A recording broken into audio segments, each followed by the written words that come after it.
जनता ही तो वोट कर रही है इनको। हाँ वो ये मैंने यही तो मैं जनता से अपील कर रहा हूँ। हाँ। कि इनका एक ही इलाज है, इनको चुनाव में हराइए, ये आपके सारे डिमांड को मान लेंगे। अब हमारे पास वक्त की कमी है। कर्मियों को एक आखिरी बात बोलकर मैं अपनी बात खत्म करूंगा। अच्छा दिन का वादा इस सदी का, ये जो जुमला है अच्छा दिन का जुमला इस सदी का सबसे बड़ा घपला है। और इस घपले के खिलाफ देश की जनता को सिर्फ एक काम करना है, भाजपा के खिलाफ वोट करना है। और विकल्प की जहां तक बात है, जिस लड़ाई में जो जहां है वो इनको हराएगा।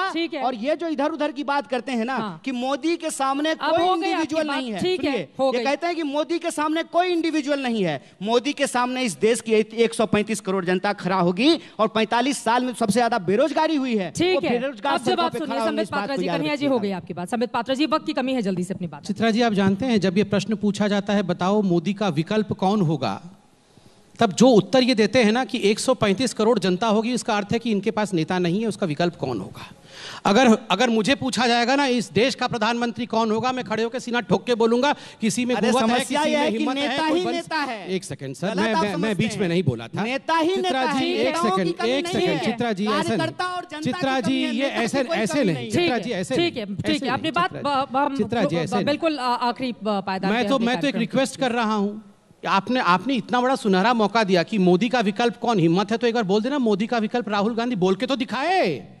मुंह से निकलेगा नहीं, मुंह से निकल भी नहीं रहा है मोदी का विकल्प राहुल गांधी। ये चले हैं चुनाव जीतने के लिए, इनके मुंह से नहीं निकल रहा है। अरे ममता नहीं मान रही है, अखिलेश नहीं मान रहा है, मायावती नहीं मान रही, कोई तो इनको विकल्प, कांग्रेस के अंदर के G23 इनको विकल्प नहीं मान रहे हैं।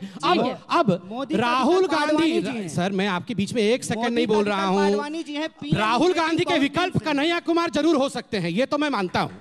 राहुल गांधी के विकल्प कन्हैया जी हो सकते हैं, बिल्कुल विकल्प। देखिए एक बार राहुल गांधी निकल करके अभी ऐलान नहीं कर रहे कि हराओ ये करो, ये कर रहे हैं। ठीक है, हार्दिक कम से कम राहुल गांधी बुला तो लीजिए उनको। क्यों बचते हैं, क्यों नहीं बताते हैं कि नरेंद्र मोदी के विकल्प के तौर पर राहुल गांधी हैं देश में। नरेंद्र मोदी जी के विकल्प राहुल गांधी है, कौन मना कर रहा है। लेकिन इस देश में जनता वोट करेगी ना सत्ता के खिलाफ, और जनता ही जनार्दन है। जनता ही वोट कर रही है, मंगल ग्रह से आके कोई वोट थोड़ी कर रहा है। हाँ तो जनता को ही हम कहेंगे ना, आपको थोड़ी ना कहेंगे। जनता आने वाले दिनों में, और फिक्र अभी भी कांग्रेस के साथ जुड़ी हुई है, और मुझे भरोसा है और पूरी कांग्रेस पार्टी इसी कार्यों से लोगों के बीच जाती, चाहे जन जागरण अभियान का कार्यक्रम हो, महंगाई के खिलाफ लड़ाई लड़ने की बात हो, बेरोजगारी के खिलाफ लड़ाई लड़ने की बात, इन सभी मुद्दों को लेकर कांग्रेस पार्टी देश के विभिन्न गांवों में जाएगी। और नरेंद्र मोदी जी के विकल्प राहुल गांधी ही है। तमाम मेहमानों का बहुत शुक्रिया हमारे साथ इस चर्चा में शामिल होने के लिए। बाद में नहीं मिलेंगे, सब मिलेंगे, चिंता मत करिए। ये बता दीजिए, ब्लड प्रेशर की गोली आप राहुल गांधी को खिलाइएगा, इतना कुछ होने के बाद भी बता दीजिए ब्लड प्रेशर बढ़ नहीं रहा है,